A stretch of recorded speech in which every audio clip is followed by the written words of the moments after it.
Hey, welcome back to the WODprep podcast. I'm your host, CJ DePalma, with the better host, Claire Bays.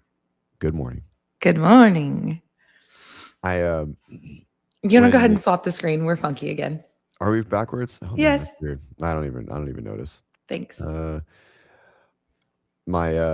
got a new camera and I'm trying to work new lights. Yeah. It looks good. Yeah, It's crispy. Yeah, it's super crispy. I turned and I pulled some of the lights down from over top, but I just got to I have like two lights coming in. I just got to find the right tone for them. I'm in a mood to get some less intense ones. I'll say that. Those they don't have like a temperature or they're just like they're just on. You can't turn them down. Listen, now that you said that, I don't even know. For sure you can. You 100%. There's a little knob on the back that goes like this. Yeah, probably so. All right, great. Love that. Maybe I'll take a look at that. Lido, I was telling Claire as soon as we got on, I didn't want to put my headphones on this morning because I got a haircut and my hair's I got some poof going, so I didn't want to flatten it. So yes, I was theoretically doing, but I did my skincare routines at night. Thank you very much. I don't have a skincare routine. I know you don't. You know how I know you don't? Because you have good skin and you don't have wrinkles, and it makes me sad. I mean, it's happy for you. Sad for me.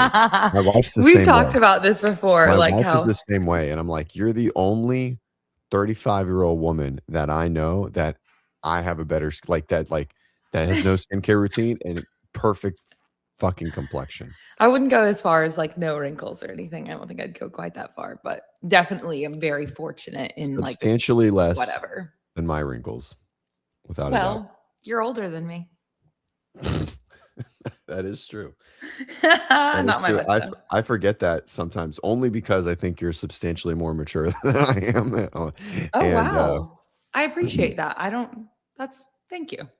Yeah. I don't agree with it, but I appreciate that. You don't think you're more mature than me? No, I don't know that I would put it as a maturity thing. I think that we're very different people, but no, I think that the way that you run your life, there's wisdom in that. Well, thank you. Yeah, the priorities that you have, and we've talked about it before, the team that you put together for, with WODprep, the people that you brought in and so on. There's you've got a keen eye for good humans. And anyway, so somewhere in there's wisdom. Thank you. All right, let's say good morning. There's a lot of people saying good morning. Good morning, Vicky. Vicky, we'll get through it. She was the first one here. I know. She's always the first one here. Do you win? Yes. Vicky, you win our love. That's almost what I commented at her. Or wait, did I say that? I think I might have said that. Good morning, Kenneth. Oh, we need to pick a winner from last week. Yep. Yes. Of course you know. Justin, what's up? John. Ageless Athletics. If you're a Masters, head over to Ageless Athletics. Get your Masters specific apparel. Not sponsored. Oh, cool. What does that even mean? They just have, it's like Masters. I don't know. Let's pull it up. I don't know how to explain it. She's been a WODprepper for ever.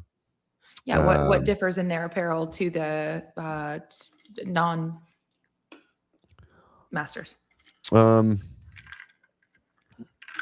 it's just like Masters verbiage specific, right? So Ageless is the theme, and oh, cool. Okay, I get it. Yeah, it's the branding in and of itself. Yeah, cool. Yeah, awesome. And just all the nuance at vintage 19 blank. That's funny.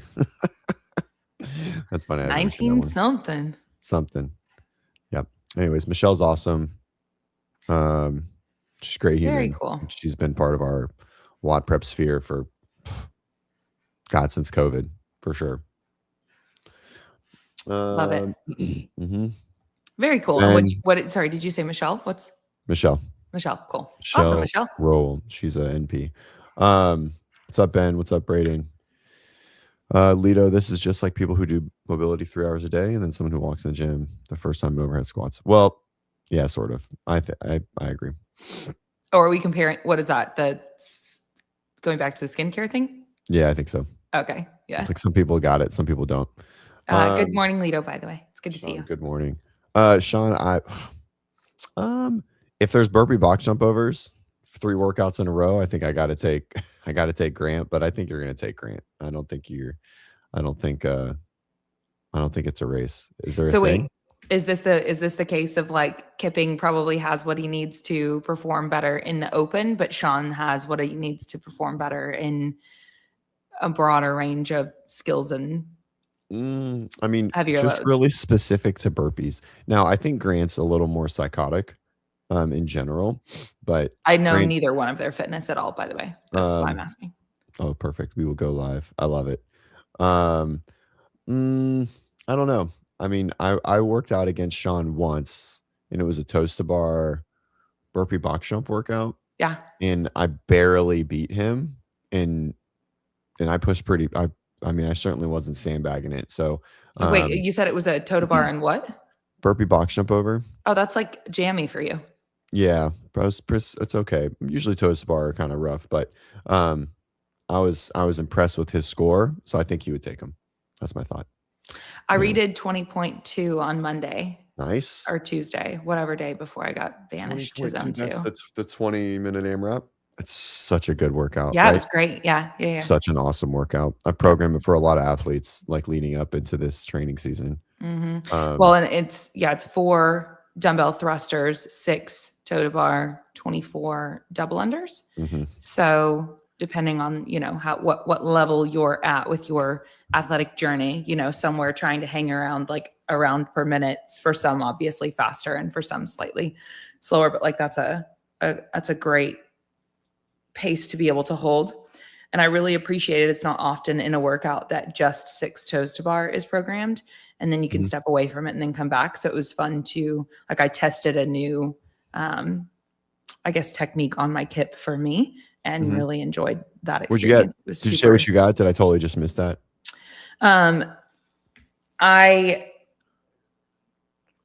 So I looked after the fact, and I got like 1 less round than in 2020. Well, but also I was in class, and I like around the round of 15 was like, I don't want to be doing this anymore. And if I sustain this pace, I have to do 20 rounds. It's a mental workout. Yeah. And it was in class, and it just, I mean, I didn't even have things like, because there were a lot of people. So like spacing even was a little bit wonky, so realistically 1 less round with those considerations, I was like, okay, well, that's not indicative of less fitness, at least not at all, in my opinion. Right. But it's like 17 and a half rounds. So yeah. Nice. Yeah. That's like, do you know why I love that workout? Why do you love that workout? Well, just so I'm trying, you got to guess. Oh, well, you love double unders. And you just mentioned the toe to bar thing, but it's 2 minutes, yeah. Why do you love that workout? I mean, I'm just inclined to say just because of the double unders, and there are things that you can do all of them. It's a transition workout, which means I'm going to be amazing at it. Yeah. I broke the toes to bar 3-3 the entire time. I got 22 plus rounds. That's awesome. Yeah. And I mean, in like I said, it was 18 plus in 2020. So like I am very confident in the open that would do better. I would love to see that workout in the open again. That's It'd be cool. a good repeat workout. Yeah, it was super. I think it was nice to, like I said, the just 6 toes to bar, like you're very infrequently seeing that in a workout, at least I am. And so it was a fun thing to. Yep. This workout like requires discipline. That's the only thing it requires. It doesn't even require that much fitness. Yeah. I don't even know where I was. Like on Monday, I just remember being like, well, I'm just here for 20 minutes. And so just like walking around you just the whole time. You're just doing circles. So you're just like. Yeah. Yeah. There was no race to the pace. I'll say that. This is good. Do you want to do this? What are the chances you review the Monster Games qualifier workouts? If you want to, yeah, I have a handful of topics, but to be honest, it has been a very loaded week, and my prep for this wasn't quite what I wanted, but I do have stuff. All right, we'll do it real quick because I just want to go over. They talked about one, Jason. Is that right? Jason Ansley? Is it? He's involved with that, yeah. And so he talked about that. His event. Yeah. They talked about that on the podcast. Yeah, barbell spin. Yep. So I really just want to talk about because Jacob Hepner programs these. And I just want to talk about the score that he got on the workout. Yeah, he's fit. That no I don't even need to know what it is. I just that no one is going to fucking beat. Yeah. At all. And John, All right, let's see. Qualifier 2026 workouts. I think they mentioned that he's like one of those examples of like athletes after they're done with their competitive career in CrossFit and how they like, oh yeah, like say they're less fit. And then you see them train or train with them and they're like, no, you're not. No, You're not any less fit. You're probably more fit than you were when you were competing. Yep, exactly. Is anybody in the chat competing at the Monster Games? That definitely seems like such a fun, like it looks like a phenomenal event. Well, this is a tough one. Oh man, talk about this workout. Love the name already. Yeah, burning the candle. I love naming online. I don't know if I love naming qualifier workouts, but it's all good. Hate naming class workouts, but I love naming qualifier and competition workouts. This workout's a trap. And this is a grip beatdown. This is so similar to the French throwdown workout, just a little bit quicker, but yeah, anyone that can blitz this is super impressive because you're holding on with tension the entire time. This is ring muscle ups into hang dumbbell snatch into double unders. You just have to manage your grip the entire time. I mean, and you're going to be feeling it after like round 3 or 4. So got it going broken on the dumbbell.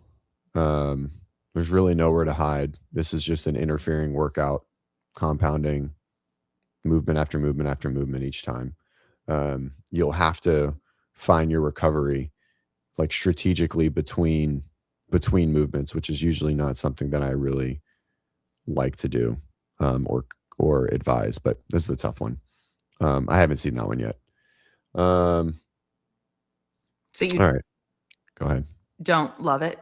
No, I love it. It's just it's very hard. Yeah. Like it's very, very I mean, I think that it seems like based on what the narrative that they were saying was, which this is just my lack of awareness specifically around the how hard this event is, but they were definitely alluding to like, this is a very challenging competition.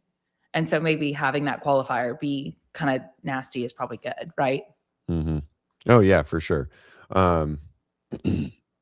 It's not set them up for success, like put them through the ringer even in the qualifier so that way when they show up to the competition.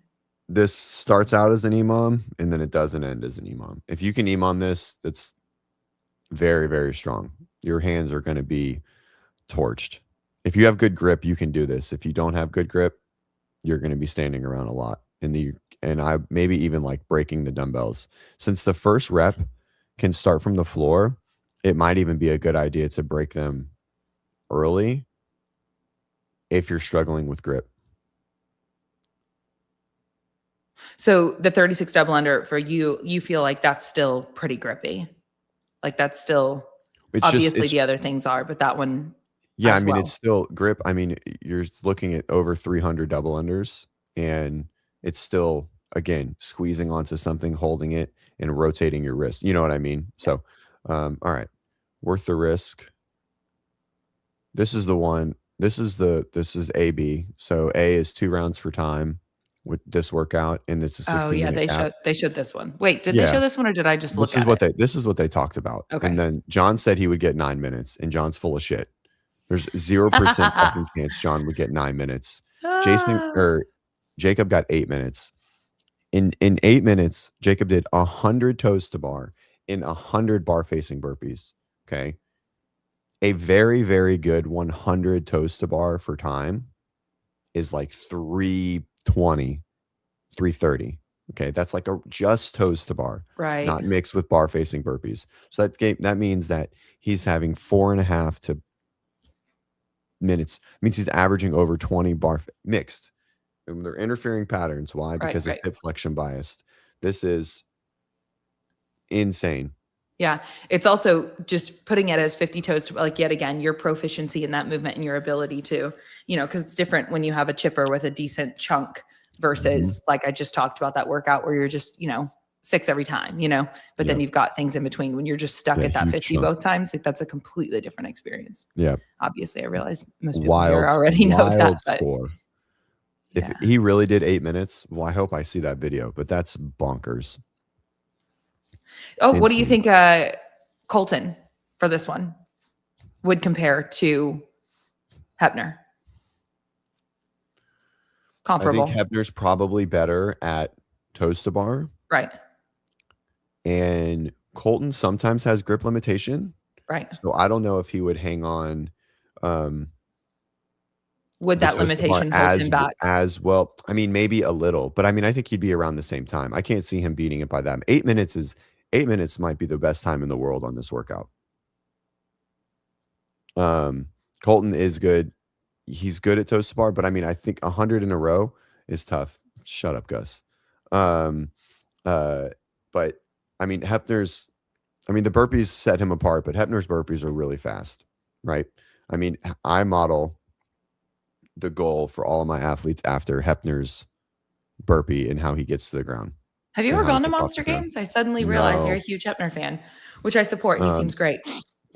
I always have been. Uh, just like, I don't know. I always thought his humor was fun, and then he It's always so kept it fun. light, and he's Mhm. super intelligent too. He's a math guy, which I really appreciated listening to him from like a numbers perspective when he would do YouTube stuff.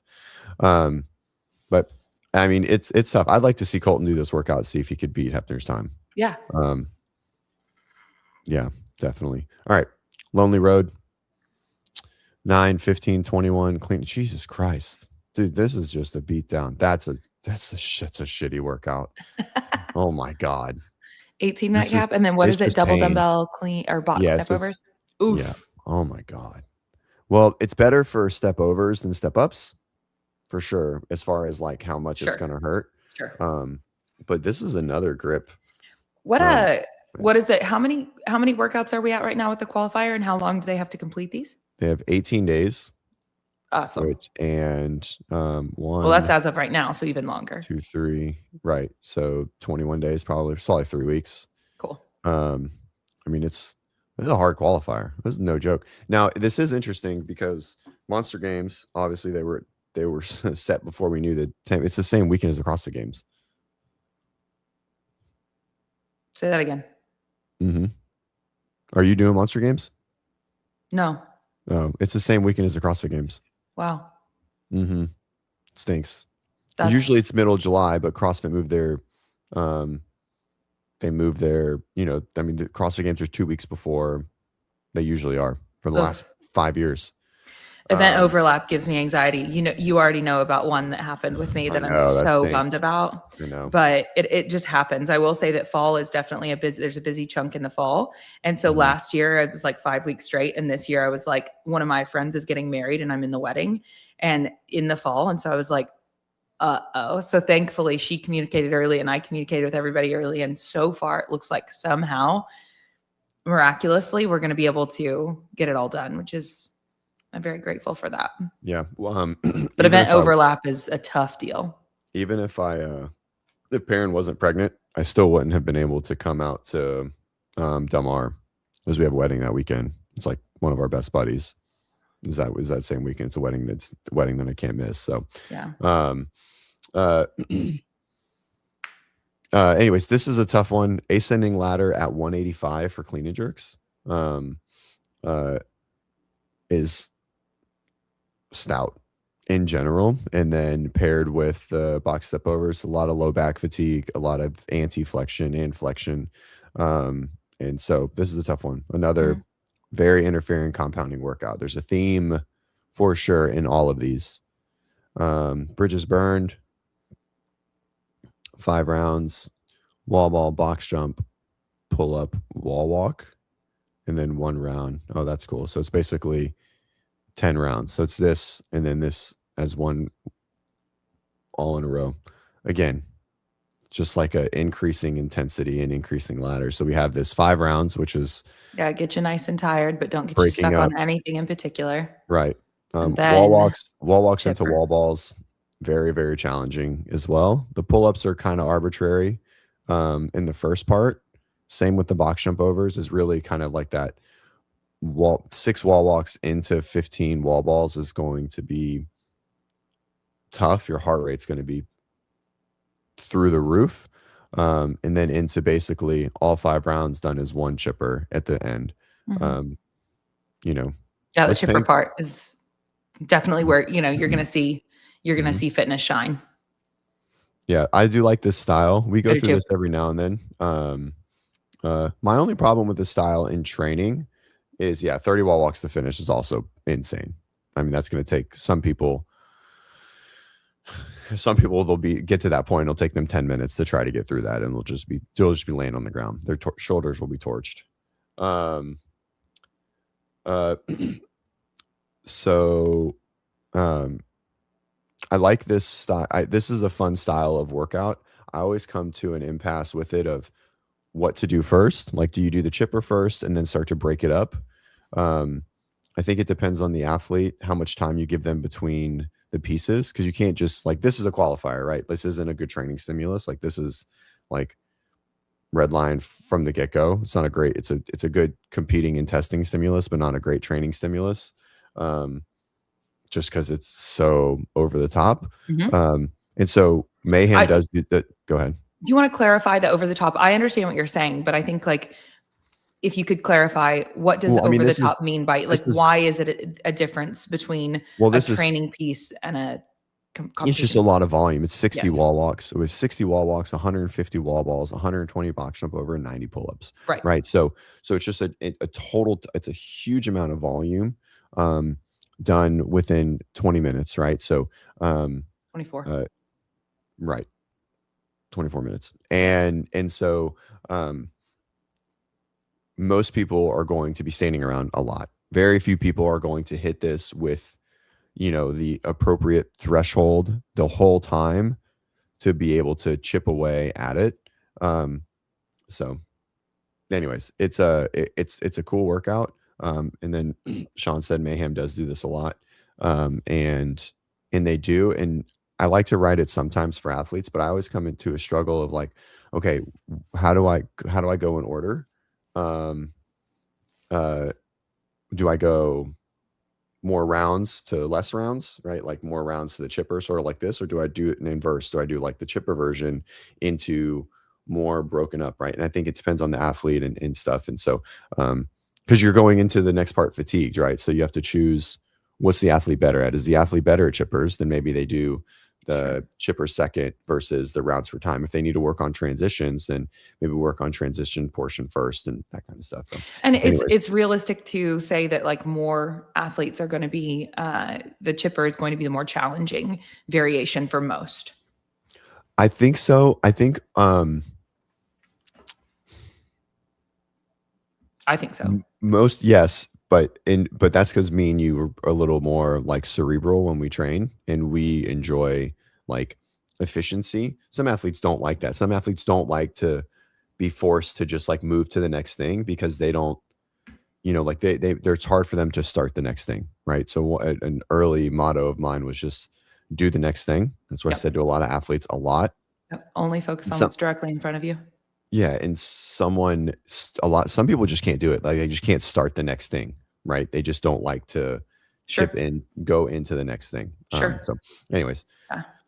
Well, but um, also, and I guess what I mean about aside from that approach of like how your brain is working, also just literally physiologically, like having to chip through a bunch of reps of whatever it is, like that is also just physiologically like can often that's more challenging than getting yes. a reprieve over at the next thing, right? Mhm. So not just mentally, but like I think I think it's Um, harder for most people. 50 toes to bar in a workout that's split into sets of 10 is a very different experience than a 50 toes to bar chipper. right. Your ability to finish those exact same toes to bar, if you have them split up in some form or fashion, you're probably going to be faster if you can get them split them up on the toe to bar specifically. Right. Yeah, yeah. Uh, this is yeah, so 10, 8, 6, 4, 2 front squats at 155, front rack lunge. I mean, it's just pain, you know? Yeah. I mean, it's just like, What's the weight again, there? interfering. We have 105, 30, 155. we have 30 front squats at 155 into those lunges. Dude, your ass is going to be so sore. Oh my gosh. 20-foot I lunge. love lunge workouts. I love lunge workouts too. It's my thing. Love, I used love, to do love. um uh the guy that used to own uh First Form. Yeah, Andy Frisella, the owner. No, Will that's not him. Grumke, he's a common name that's associated, works for him. Corey Gregory.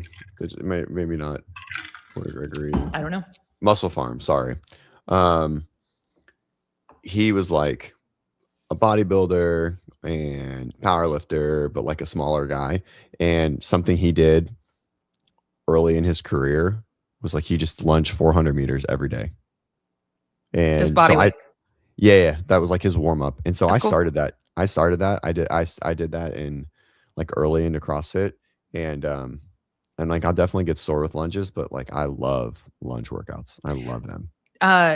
For leg strength, single leg strength, etc., I will say my capacity in CrossFit workouts with lunge stuff is so much better now from doing a ridiculous amount of training of front foot elevated Bulgarian split squats loaded. Oh, front foot. Front foot elevated. You can get a really deep stretch, and it definitely. I worked a progression on Bulgarian split squat maybe a couple years ago, and I remember I was able to do 1 rep with 100-pound dumbbells, which is crazy. And of course, I was relying on the back leg a ton, which there's times where I'll train that and focus on just like really making that a front leg movement and only using the back one as that stabilizer as best as possible. But anyway, you can get into the weeds of like where your body position is and so on with those. But I definitely have a lot of appreciation for that. Would be like a Jimmy thing where he taught me a number of different ways to make movements more challenging or whatever. And it just translates so well. Like my performance on those types of workouts in CrossFit is so much better because I'm used to having to go to a deep end range. And yeah, anyway. So I love it. I agree. It makes it, I think it's certainly underutilized. So I don't think anyone goes unbroken because I think it's slower to turn around with the bar in front rack unless you're just going to walk 100 feet one direction. So depending on how much you have to, if you didn't have to stay in the camera, then yeah, you would just go and then just walk and then go and then walk. But because you have to stay in the camera, I think you have to turn around, guys. So Gus asked, can anyone go unbroken? Sean said, I think a lot of people will with that weight. I think they all drop it and then they squat clean the first rep. Also squat cleaning the first rep, I think maybe saves the quad a smidge. So you would drop it, turn around, pick up the bar off the ground, squat clean, do 7 squats, and then go on to your next bit. As long as you could squat clean the first rep. Yeah, it's definitely easier to clean than turn around. Turning around with the bar overhead or like in front rack, you can't breathe there, right? Like putting the bar down, that first squat ends up being easier because the bar isn't super, super heavy. And you just get a little bit of reprieve. It's hard to keep a bar in your front rack for 4 minutes or something like that, which is what this workout will take, right? Even 3 minutes, it's just hard to keep it there. Your hands are going to start to go numb. They're going to slip and so on. So I think everyone drops it and turns quickly and then does a squat clean. Cool. These are really hard. I mean, this is from how hard the workouts are. I mean, I haven't seen a qualifier with like this in a long time. You don't think something like your crash had a qualifier that was as challenging as this? No, okay. Not from like just everything is just compounding on itself. Like every workout here has a theme and it's interfering patterns, right? And progressively increasing in difficulty. JRs weren't like that. I mean, they were hard for sure, but I think this is just, yeah, this is suffering across the board. And yeah. I mean, there's probably there's probably a negative in there somewhere if we sat and really stared at it, you know, like, is there, like, does it always have to be interfering? Does it always have to be that same theme? You know, but I think when we get to testing, that's the beauty in what we do is like from variance. It's an art. Yeah. It's variance. I mean, but just like getting to the interfering concept of our sport, right? Like most of us don't train interference ever, right? Because it's really, really hard to do effectively and not just completely beat yourself down or stand there and stare at stuff, right? And so it's really hard to put interfering and compounding patterns into training designs because it has to be really unique to create a good training design. unfortunately, and these are testing. So a lot of people are going to be standing around and just like suffering through, and it's who can suffer the most. And so it's hard to take this part of the sport and competing and roll it into training sometimes, just because it's so detrimental to recovery and fatigue and those kind of things. I definitely think we do train interfering patterns on a regular basis. I think a lot of us do, but Yeah. specifically to like this, right? I think we do, maybe not to this extent, right? Like this is a big Sure. jump from like a normal training interference pattern, Sure. right? Like arguably the 20.2 has interfering patterns, right? Dumbbell thrusters are grip, toes to bar is grip, double under is grip, right? There's flexion in the thruster and in the toes to bar, right? So there's going to be low back fatigue and stuff like that. But like, I think this is just like another step up. Speaking of, on that workout, I was surprised. The only thing that I was like sore was my chest. And I was like, huh? Your It's kind chest. of genuinely. Yep. Levering down on That the was toes it. to bar. It has to be. Mhm. It really like, confused me. and I was then like, is that well, and what? then the lats like the lats become like a shelf driver to do Sure. a thruster Sure. on like just sitting on your shoulders. Yeah. Yeah. So since I have a torn pec, I can't like my training's like pretty modified, even more than it usually is. And but I've been able to like modify class and get some good training in. And so we had like shoulder to ground to overhead yesterday. It was double unders, ground to overhead, descending ladder, ascending weight. Barbell. Sorry. Barbell. Yep. Okay. And so like I did the lighter ones with a snatch just because I wanted to do some power snatch cycling, and then the heavier ones with a clean and jerk, and I was able to. And then I've been adding in just like a bunch of like upper body pulling. I can't do anything else. But the fact that you can pull with your pec is great too. I mean, I know it's on the front, but like that's still upper body. Yeah. I have no range of motion limitation. Okay. It's almost a little nerve wracking because of how quickly I didn't have any range of motion limitation, which tells me that it was like a bigger tear than a smaller tear, because that's usually how it works. Okay. So like the less pain a tear happens, usually like the closer it is to a full tear, like a rupture. Yeah. Mm-hmm. So anyways, it's there, but you can see it's nice and balled up. Like I was telling everyone. Did you wind up going to see? Are you going to try to get any of that reattached, or you think it's not fully ruptured? So it's kind of just. Oh no, it is what it is. Yeah, it is what it is. If it pops off, then it pops off later in life. But I'm not going to get it done now for sure. Man. Yeah. So crazy. We'll get back to it. All right. I don't want to railroad this anymore. What do you mean railroad this? Well, like you had some stuff to talk about. I know you only have an hour. Oh yeah, what's fine. Just because I have topics doesn't mean. I mean, I don't even. This is your show, Claire. All right. No, it's not. It most certainly is not. No.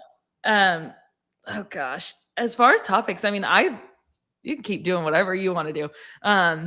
I want to just like draw attention to, we don't need to go look at it all, but I do want to mention that if anybody hasn't seen on the CrossFit channel on YouTube, they did a video. It's like 11 minutes and some change with the girl When Nerds Teach is what her Instagram is. I'm assuming a lot of us here have probably seen her. If not, you got to go look. That's the girl that sits in her car that started CrossFit, right? Yes. Yeah. Okay. And so they did, I mean, they already sent her to do a level 1. And that's cool. Oh yeah, they had her on the CrossFit podcast with Denise. Denise seems to love her, but anyway, they did it. Denise loves everyone though. That's not fair. Yeah, true. That's not fair. Yeah, she's a lover. Yeah, but the 12-minute or just under 12-minute video with her it's just in the affiliate. It's the coach talking about her and how she impacts the gym, and then her just being in there being goofy and. Some of the mindset for her of coming into CrossFit and where she was at in life before. And anyway, to me, they did a great job with the video. And then also I watched it and it was immediately a piece of content that I felt very comfortable and interested in sharing with certain people in my life that are not CrossFitters. And so I was like, this is a great thing that, it's not a huge commitment on their part to commit to watching that. And they will find so much of her story in their story, And so anyway, it's just it's a really solid one that if there's anybody in your life that you still want to, preach the gospel of Oh, CrossFit, but they're 100%. like tired of hearing it from you because you're already fit or whatever, right? Mhm. Obviously she's Can you also already fit because she's a CrossFitter, That's right. but it's cool. I think the fact that she's sharing in real time, because a lot of us in reflection, when we're going through some sort of transformation or whatever, can be kind of quiet as we navigate it is a Mhm. more, anyway, the fact that she's so open through the process is beautiful. And I think it's just so cool to watch and be like, this girl probably has no idea how many lives she's going to dramatically impact with just Right. one of the sentences that she says in there is going to Mhm. hit the right spot with that person that's been trying for so long and just finally is able to get over that hump and lift the heaviest door or the heaviest weight and walk through the door, Right. So anyway, for anybody who Can we link that? Are you logged into our YouTube to WODprep's YouTube? no, but No. I'm on the StreamYard, but not No, on yeah, WhatsApp. we can't write the caption through that. Do you want? Can we make a note, yeah, to Yeah. give me that and I'll put it in the show notes? Yeah, and Or if you what? want to get it set up so that I can do that, that's great. I won't be able to do realistically, I'm not going to commit to tasks until Monday. Yeah. Because I'll be at TFX, of course, in a matter of Yeah, hours, and I'm super excited, but they are very long days. So, sure. 100%. okay, Um, so get you the link. yeah, give me the link, please, and I'll put Okay. it in the notes. Lito, I want to answer this. Did I watch Victor and Yella, and I was really unimpressed I was impressed with the whole stream. It was really good. The notes, like they had live scoring, they had like all the data they were wearing. I don't know, some like they were wearing something that like tracked all their data and stuff, which was really cool. But I was pretty unimpressed with their fitness. They both I just felt like they were struggling from like rep one. And Whose head Yella to head was this? Like, what channel Victor, was this on? French Throwdown did their workout announcement yesterday for their qualifier. So it's on the French Throwdown YouTube channel. Yeah, it's on the YouTube. Okay. But I didn't watch Linda and Lucy. I didn't even know they did the workout. I will watch them because I assume that was probably more entertaining. But Yella and Victor looked. I don't know how you have 17 calories on the row and Yella gets waxed by Victor Hoffer because Yella's a fantastic machine athlete. And Right. he didn't get beat by a lot, got beat by half a round, but it was enough that I was like, what are you doing, dude? Like, that's your jam. Short gymnastics, light barbell, a lot of rowing every round. Anyways. Do we think that typically these athletes, when you put them in a competitive setting, they're going to go for it. So I'm assuming they were going he for went it. for it, but he was like, hey, I'm like, he literally apologized. He's like, I'm sorry, I'm not fit. He's like, I haven't been, I don't think Yella's doing the season again. I think it's he's like holding out again. I don't think he's going to compete in the CrossFit season. So I think he probably hasn't done anything since the finals on Copenhagen. Huh. Yeah, that is interesting.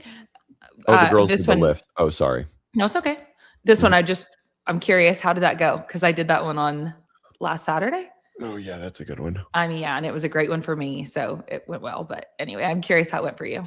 We're wolves. Wait, now I don't even want to. What? Werewolves. Werewolves? Werewolves. Werewolves? Our boys naked. I've That's got questions about your name. That's a wild name. I don't even know what to do with that. Anyway, but I am curious how the workout went for you. And congrats on doing it. That was a good open stimulus test thing. Okay, what were you saying about Lito's comment? Girls lifting was very cool. Oh, the girls lifting. I didn't know the girls lifted, but I do want to know what they lifted, so I'm gonna go watch it. So cool. Oh, Gucci qualified for Matt. Super excited. Go. And she posted 2 more PRs. Yep. Back squat and jerk something. Our goal is to not do qualifiers and like be in by the skin of our teeth. Okay. And so last year, both qualifiers she qualified for were way bigger, meaning they took way further down the leaderboard, and she still kind of got in by the skin. And Mad is taking only the top 30, and she got in there, right? So like, while it feels like it's still there and kind of by the skin, it's not, right? Like, and I was like, hey, I know it feels like that. You qualified for this competition last year. Sure. and you got in on a backfill because they opened up the qualifier to basically everyone, and not to diminish what you did, but you were 50 something, right? And arguably way less um uh Lido, yes, she is doing. So we're getting ready to start, and it's only top 30 for now. Right. But she made the top 30, and that's the most important. Right. And so it's an improvement. I think the quality on the leaderboard is stronger than it was last year, just based on the temperature of the space. And so I think it's a testament that like her growth is going. And we just went through a huge strength cycle with JY, and we really haven't done a ton of like really focused CrossFit training. So I was a little nervous, to be honest. I was like, man, I don't know if our timing was super great, but it worked out. Yeah. Well, and it's cool too because you're constantly preaching that like if you want to be a high level athlete in the CrossFit competitive space, then strength is massively important. And I guess you don't say that just about competitive high level, but in general, like we could all afford to get stronger, right? And Mhm. so that was All gives the a girl, testament to that. all the girls can. All the girls can really afford it. A lot of the guys, there's a like the guy strength at the highest level is very like obviously very strong people win, but the strongest guys don't win. The girls, that's not really true. The strongest girls are they They rank do better well. across the board Yeah. at the um at the highest level. And I think that's just because the guys field is just generally more developed at the top, right? Like it's just deeper from a how many people are a little more balanced at the highest level. I know. Did you read that comment? I'm not going to pull that up. I will. That's funny. JY is awesome. I love also the fact that you guys are collaborating on her journey. Like it's just been a cool. I'm not a part of that in any way, but watching the two of you bring your heads together and be more effective at coaching for her together is just a really cool thing. So that's awesome. Yeah. Okay. Go ahead. I was just going to move us on. You ready? I'm ready. I want to touch on two other pieces of content that we don't really need to dive into, but I just want to draw attention to. So Hannah Black did a video with Training Think Tank. I watched it. Yeah, it was really good, wasn't it? It was good. Yeah, she's crazy. I sent it to Gucci and I was like, hey, you could relate to this because Gucci's like in that same don't follow your career. Because I don't think people know this. Like Gucci's like a licensed physical therapist, like in Iceland too, right? Like she has a career that she could pursue and she wants to do the professional athlete thing. And she made the commitment to be a professional athlete like well before like being a perennial semifinal athlete and all that stuff. Very similar to Hannah. So I told Gucci to watch it. Yeah, what I sent it to her and I was like, this is a really good video. And I was like, and Hannah Black's a little crazy. And I was like, but I think you guys will resonate really, really well. Hannah's cool. Yeah. She's just as cool in real life as she was on that show and everything you ever see, like with the interviews. And that was one of the things when she first, came to that, I guess it was a semifinal is what they called it. Whenever that very first one that she performed well with and kind of shocked everybody and made some waves, that at that one, it was great watching her interview. Cause at that time, were we still training at the same facility? I think so. She was recently moved to Austin. Anyway, and we originally were training at the same place, and then both of us now train at different places. But she's at Sola, and we were at Yakarhu, which is awesome. She's at Sola now; they're phenomenal. And then obviously, I'm just Yakarhu's so far in north. Texas. Yeah, Yakarhu's in Austin. Like I didn't know Austin. that. I thought it was in SoCal. Yeah. Well, it's been around for a long time, so I guess I could see you thinking that. That was like the gym. That was like who. It was like sort of like Marcus Philly for like every accessory movement video that we always have. Yukaru was like the video, like you would just type in whatever gymnastics progression pattern and they would have it in their massive gym in like a really good video. So I've watched their stuff for a long time. Yeah. And Jess Estrada, she's one of their co-owners and she still competes at a really high level, which is so cool. And anyway, she's on staff with, I think she definitely does the gymnastics course and so on. She's awesome. But anyway, Hannah, it's just a good piece of content, and it's cool to hear one of those athletes that's just like, just swinging for the fences left and right, Yeah. And so anyway, that's there. And then the Jason Hopper episode of the Cameron Haynes podcast, and that one. So I just want to draw attention to it because it was really good. I really enjoyed. There were certain pieces of that I felt were so relatable for Jimmy. And so it was just because, of course, Jimmy is not in the CrossFit world at all, but he is in the professional wrestling world. So he's pursuing this outlandish goal athletically in a different lane. Right. And so anyway, it was just, there was a lot in there that like selfishly, I enjoyed listening to Jason's mindset and experiences and so on that have driven him to where he is for those reasons. But it was a really solid piece of content as well. So I just want to make sure that people probably already know it's there because he's touched on it, but it's on the Cameron Haynes YouTube channel and it's a great conversation. So cool. I'll have to watch it. Yeah, it was really good. I think it's good. I feel like they talked about it maybe on CF Network when they were talking about the ranch thing. Like, I mean, just like, I hope our athletes do this stuff often. You know what I mean? Like, yeah. I mean, being buddy with Cameron Haynes, like, while that's awesome for Jason, it's probably better for the CrossFit space than it is for Jason. Yep. You know what I mean? Like, hey, that's a huge podcast and people really follow him, you know, and we know, you know, and like, here's this thing that a bunch of like people in his space do, which is that rock carry challenge thing. And Jason just like pissed all over and beat it by 4 minutes or whatever it was. Right. I mean, and his son that had the previous best, they're built diff.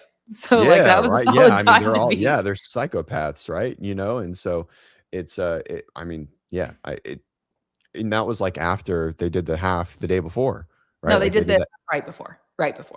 Oh, right before. Same day. I thought it was all the same day. Oh, there is we my go. understanding. Yeah. So even crazier. Yes. Right. And so, you know, and it's January, which means that Jason probably isn't doing a crazy amount of like over the top fitness. Well, I don't know. Did we talk about that on the last show? Just how the fact that like it was actually watching the guys at the ranch. It's genuinely impressive to think that some of them are probably in like a solid off season of their year, if you will. They're all in an off season for sure. Just some less than others, but yeah. Yeah. So, okay. Yeah, that was, and I agree with you. I think that more of, and the thing is too, I think that our athletes, like they look crazy. You know what I mean? Like their physiques. Like I think of definitely, I'm thinking more of, I mean, the men are impressive. I'm thinking of the women, you know, and I'm just like those opportunities to collaborate with people in different realms. Like they are there if they want to go get them, you know, like there are so many different creators in any avenue of fitness that are always looking for collaboration with people in all different sorts of sports. And so those maybe they have to reach out or something like that, but definitely that's a huge opportunity that exists. Well, I mean, I think in an easy one and a low hanging fruit would have been to leverage Israel after that podcast. I know that podcast isn't big, but hey, you want it, like who's the best athletes? And when two guys in different spaces, in nutrition, bodybuilding, and powerlifting at the highest level are all like, oh, it's not even close. It's a CrossFitter. Great. Get them on CrossFit podcast and like have that conversation, you know, like don't make them lick your boot, you know, but just like have the conversation. Like, why do you think that? Like, what's the difference? What have you seen? And so on and so on. And yeah. And I mean, they also do collaborations for YouTube videos. Like it's very normal for Israel to travel places and do those types of things. And so that could be, you know, like he talked about, he referenced, I think it was years ago now, whenever he did a collaboration with Hiller, or I'm sorry, not Hiller, Froning. And whenever Hiller's happy now. Different things. Yeah. Whoa, yay. Yeah. But when he did that and how he like tried to break him, he tried to break him and he couldn't, you know, he couldn't, not even close. For someone like him, I would venture to assume, and this is an assumption, but that he would have fun with another CrossFit athlete. Oh yeah. Try and do it again. Yeah. And then he totally can in a completely different way. Like just like put James under that, and James would just like walk circles around him. You know what I mean? Yeah, it'd be so fun. So more of that. Yep. I agree. More of that. Man, I feel like so the Hiller and Brian conversation. Did you watch all of that?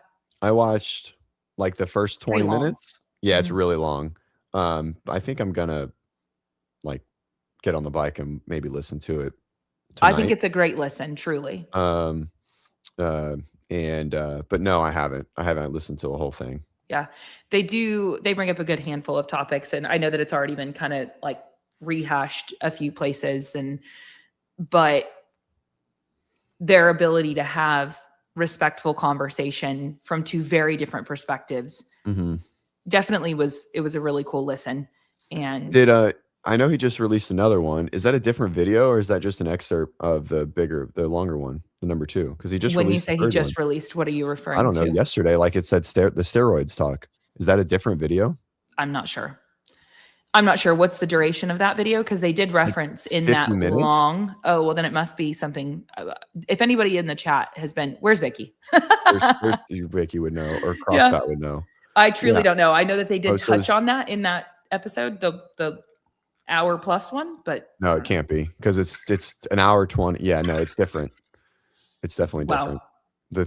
The color theme. Also, can we talk about this Setup. sick fucking setup that they have Yeah. with the tiger in the background? Oh gosh. Okay, we just sound like such what do they call, like marks or whatever? In because is that the appropriate term for that?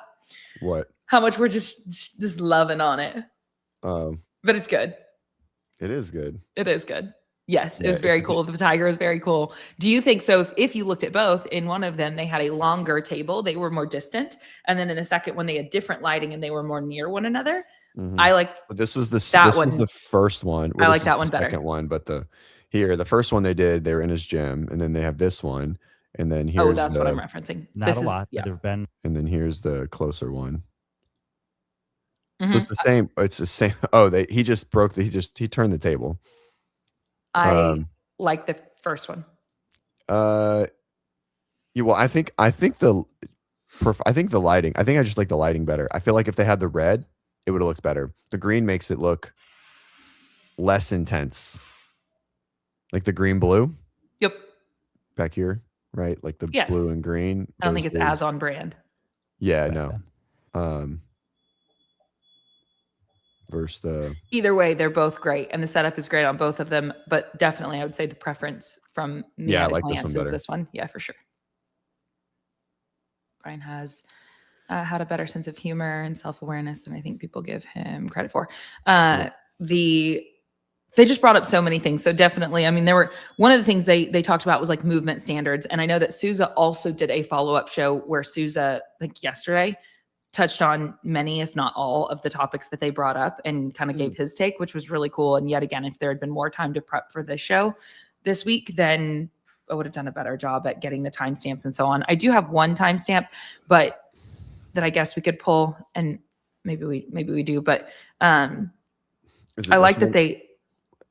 Is it the least friendliest man? No. Do you want to pull the timestamp or no? Oh, the timestamp on that was like 1:11:43, I think. On that green and purple. Oh, the green one? Whatever. Mm-hmm. Yeah, 1:11:43.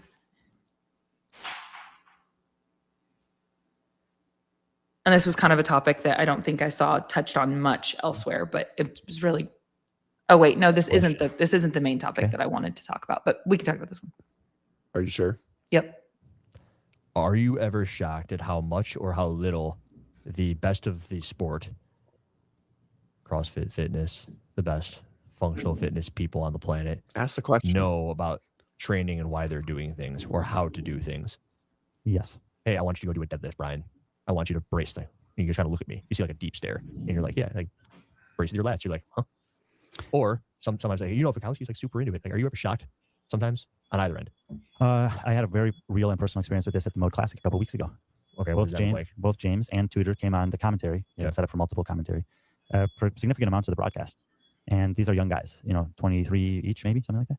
And granted, they've been around for a while, like a decade in CrossFit gyms. But it became more obvious to me listening to them and talking to them during that stream how much they actually understand about the body and training. I thought he was going to go the other way. I was going to be like, dude, I was ready for him to try to throw them under the bus. But I'm glad he didn't. Yeah. And we can kind of end that there because it'll take a little bit to get to where he talks about more, just saying like Tudor surprised him whenever he came on and he was like kind of blown away at how, and then Hiller was like, oh yeah, he's very smart. And it made me think of that whenever I listened to the conjugate podcast that Justin Medeiros' coach did, and Justin came on it, and they were talking about the weightlifting in the warm-up areas before weightlifting events in CrossFit and how different those are to powerlifting and so on. Right. Right. And so it made me think of that. And on that side of the spectrum, they were saying like, yeah, it's just the Wild West out here. Like, we don't even like, what is even happening? Right. But then I'm inclined to say that I think actually a large number of our higher level athletes have actually, like, now, because they work with coaches that are so knowledgeable, and they really do, I think they probably understand a good deal about what they're doing. But I guess it is very individualized. You'll have some on either end of the spectrum. I think at the games level, you'd be hard pressed to find someone that's like, Jesse, just there based on talent. You know what I mean?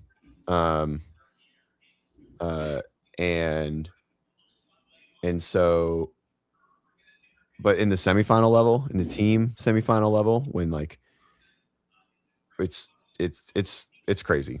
I mean, I've like hopped in with people that are so much fitter than me that have like never done a support hold, and I'm like, what? But they can do 20 unbroken muscle ups, and I'm like, I don't even know, like, what's that? And I'm like, okay. And or have like never used the standard for a handstand push-up, but like if you ask them to, like, you made them, I mean, it might slow them down a little bit, but they're still rocking 30 or 40 unbroken. You're just like, wow, what? Yeah. And so it is there. I just don't think it's at the highest level anymore. It was for a while that people were just there based on grit and like pure insanity, that they could just push themselves really dark. But I think we're past that that bit, just because our sport requires so much work to be good at, unlike most sport. Not to say other sports, but like you could be an NBA basketball player and on talent alone and be a total piece of shit in your training and your rehab and your prehab and your, like, how you take care of yourself. You could party all the time. Like, our sport is really unique that skill will not get you to the top anymore. Like, just pure skill. Even if your pure skill gets you really, really far. Yeah. I mean, and that's a huge component. Right. It is a component. The genetics are really, really there. And they're it definitely sets the edge and gives you an advantage, but you still have to put in so much work, right? So much work still has to be put in to get there, that I just don't think people have that, that gap in their knowledge base anymore at the highest level. Individual. There's some masters for sure that, that are just there. It's just wild. Right? Like I saw an athlete recently drop into a gym and do an open workout with a games athlete of older 45 division, and I watched them move. She was like, oh, this person's a games athlete. He's like, cool, great. And I saw the video, showed the video of everyone working out. One was a semifinal individual, and I was like, wow, they all move terrible. I was like, this is crazy. And so it's still there, but like, I just don't think the individual level has that anymore. Yeah. Well, it is, you just have different personalities too, you know? So like you said, at the very, very top, like, that's probably lesser the case today, although that's not to say it's impossible, but you've worked with so many athletes. So you really know there's such a variance between those who are genuinely curious and want to understand why they're doing what they're doing. And then those that like couldn't be bothered. That's why you're there. And they truly don't want to have to think. They just want to do.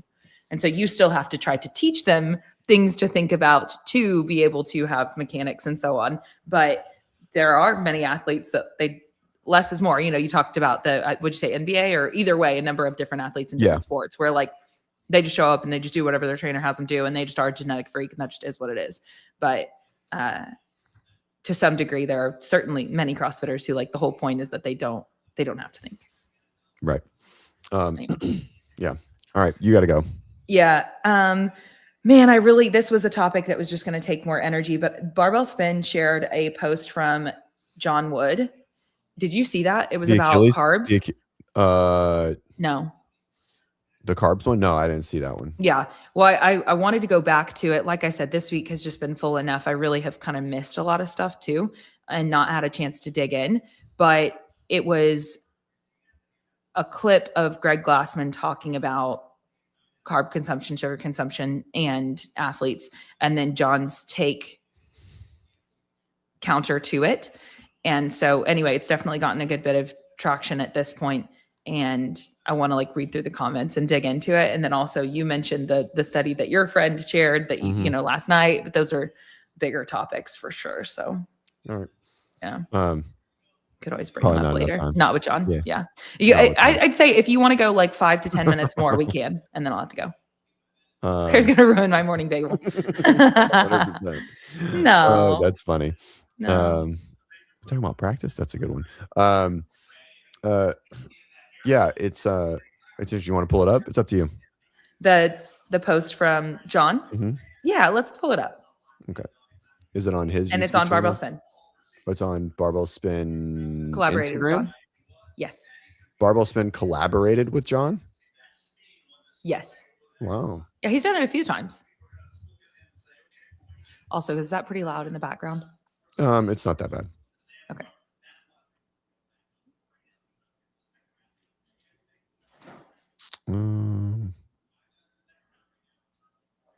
Oh, here it is.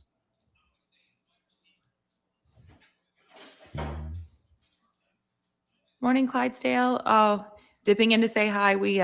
I saw your post about the surgery is done, so I hope that you are not in much pain and healing and on the road to progress.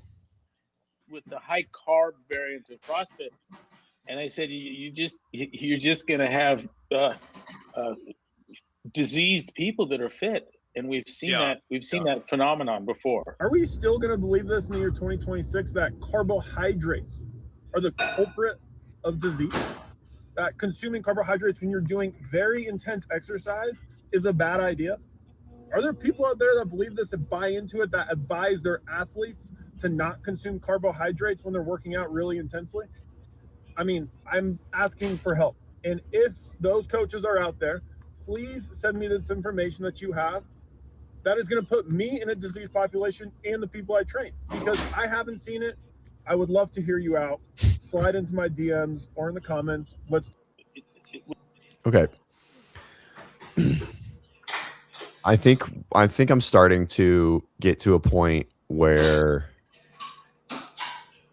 we know carbohydrates are great for performance. Yes. And they are unmatched for glycogen replenishment and the need for intensity. WOD Science did a really, really good job. I think Greg gives fuck all about performance. And I mean, he cares so fucking little about how fast you can thruster race. It's unmeasurable.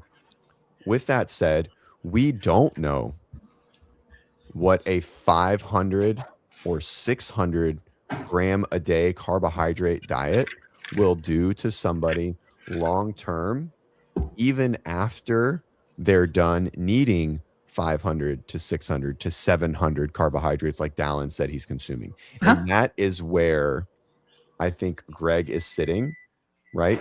We don't know the long-term effects of having that much sugar in the system for a really long time, even for the athletes that need it. We do know what it does for the athletes, the people that don't need it. Sure. Like, we know exactly what it does. Yeah. Excess adipose tissue turned into diabetes, turned into heart disease, turned into bad deal. You know, fuel for Alzheimer's and fuel for cancer and Absolutely. You know, and extra cell proliferation and blah blah blah blah blah. Right?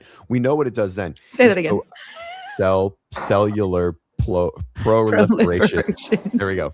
It's hard to say that really fast. So I think that's where it is. And so, is there a problem with it now? Right. Glucose is, but not excess glucose. Right. That's the thing. Right. Glucose is your brain's preferred fuel. Sure. Right. But excess glucose is never ideal. Right. And so I think that's like where I don't know what it is. And I'm just in this, I don't know. And so the Claire reference that my buddy sent me this study. And so, you know, there's a lot of,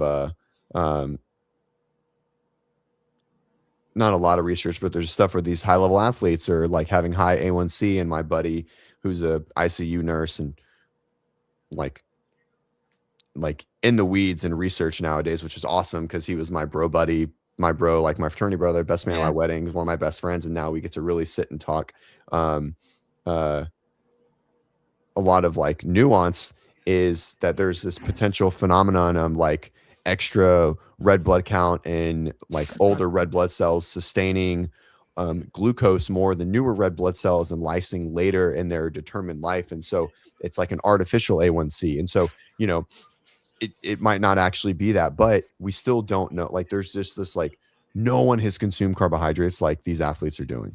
Well, is that true Right. though? Because you have people who have been doing cycling over in Europe and so like, Sure. or I mean, whatever. I'm just using that example because it's popular. Right. But I think nonetheless, or cycling's endurance probably like, athletes have been doing this for a very long time. So it's not the same athlete profile. They're not doing the same Right. activities.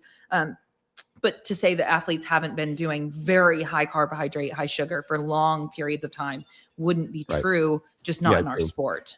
Yeah. And so it's, I don't know. I don't know where I sit. Right.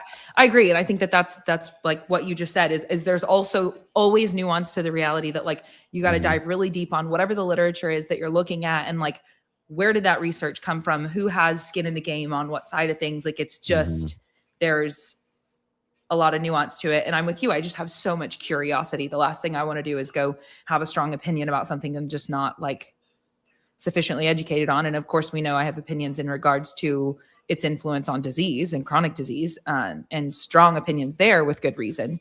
And that also comes down to like, you know, food additives and stuff. But talking about the pro athletes and their sugar consumption and all of that, like, I don't know. I'm with you. I don't know. Yeah. I don't Is think this carbs have been actually- vilified. Carbs, I think the exact opposite. Carbs have only truly started being vilified in the last year Yeah. from like a mass stamp. This statement is fundamentally wrong. Greg has vilified carbs since 2001. But he was never doing so from the lens of performance. Although, well, I guess he did specifically say, like, if it's a pro athlete that is doing that, like, he doesn't believe that that's going to be wise long term. So yeah, Right. Wise long term. And so, but everyone has supported a high carbohydrate intake, right, for performance, right? And I think I think the question is like, you know, it's good for performance, but is it good for long term health? And the answer is we don't know. We don't know if that carbohydrate, even for the high level athlete, is great for long term health. Like, is it going to influence even within the cyclers or whatever that is, right? Like, you know, they're not being studied to like, hey, what did a high carb diet do to them when they're 50s and 60s from the 90s, right? Like, I mean, maybe they are. I don't know. I haven't seen any of that. Like, let's see what a high carb diet is doing over a lifespan, right? Like, now this makes me, for Lance is a local, right? Lance Armstrong. I'm inclined to like reach out to him and ask. do you just know Lance? As a result of being an Austin local. Of course you do. Well, there's a lot of people in Austin. I know, Like, it I is know. a weird space where like people that are, you know, whatever. I wouldn't say we're, you know, have I trained with him? Yes. Do I like, are we buddies? No. But like, I could reach out.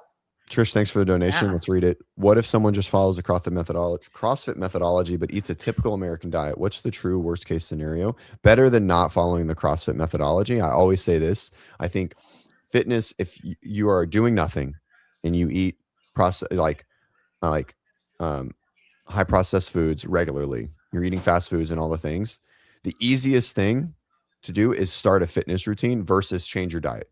Do the fitness routine first. Do something, whatever it is. Yeah. Just start it, find consistency there, and then make the change. So the answer is, what's the true worst case scenario? They're better off than the person not doing a fitness routine. There's no question about that, right? Absolutely. And so Their ability to like deal with what's being intaken is significantly greater. Their body's ability to break that down and get rid of it. And so they're going to be better off. Go ahead. Well, my pushback there, which I agree with you, like not overcomplicating this for like anyone who is going to make a positive stride in their health journey. If it means that comes through the form of activity first before nutrition, which for many that is the case. And like, it is still a positive stride. So acknowledging these things matter. But my pushback to that specific question is just if they're following the CrossFit methodology, but they're whatever. And so then I'm like, well, the base of the pyramid for the methodology is nutrition. Therefore, then in my opinion, when we're looking like my understanding of following the methodology in its fullness means that nutrition is a huge component of that. And we are Right. eating quality foods Sure. in quantities that are supportive to our health. Now, Right. that yet again, that's not to say that we can't do the training portion of it and it still be wildly beneficial, and then hopefully make our way to looking at the base more and more, which is often the journey for most of us. But my pushback is I don't view that as following the methodology, following a piece of the methodology. Yes. Yeah. I agree. And you know, I think something is better than nothing. And I do think that someone said we're splitting hairs at this point. Yeah. And so I personally don't think that anyone at the even low semi, like if you're not training over 3 hours a day, which really not many people should, but if you're under the 3 hour mark, I don't think you need a high carb diet to support that training design. I just don't. Right. You know, and a high carb diet, meaning over 50% of, you know, whatever it is. Yeah. And so, but I think it does help performance, and I think it's fine for some people. But again, I think the question is we don't know what it does long term in the highest, like in this kind of consumption thing, right? You know, but it'll be interesting to see. Maybe they're fine and they go away. Josh, I certainly hope so. Yeah, and the body is incredibly resilient, right? Like if you give it the right tools, it wants to heal, it wants to do better. You know, so my biggest pushback is everyone else not fucking Dallin Pepper. That's my issue.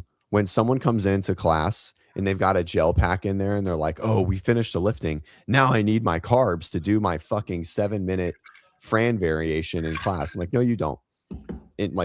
I think we've leaned into this like, oh, I need more carbs for energy for my 60-minute class.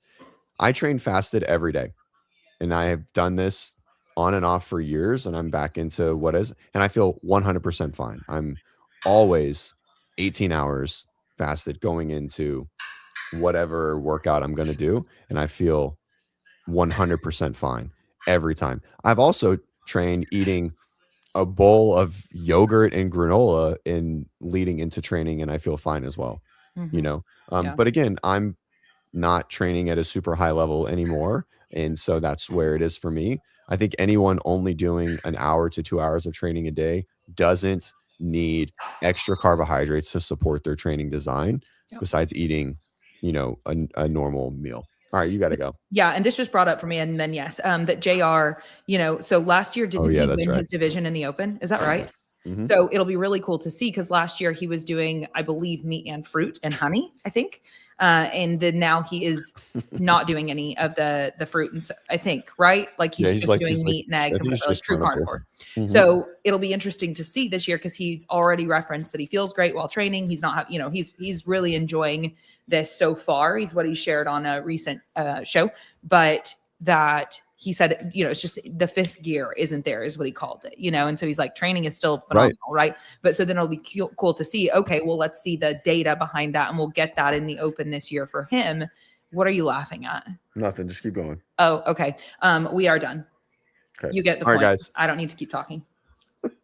I agree. All right. Hey guys, thank you so much for joining us this morning. Claire, have fun at TFX. Crush it. Thank you so much. Do what you do best, which is be fucking awesome. And yeah, thanks guys. Thanks for being here. That was a good chat. Good morning, and have a great weekend. And we'll see you on the next.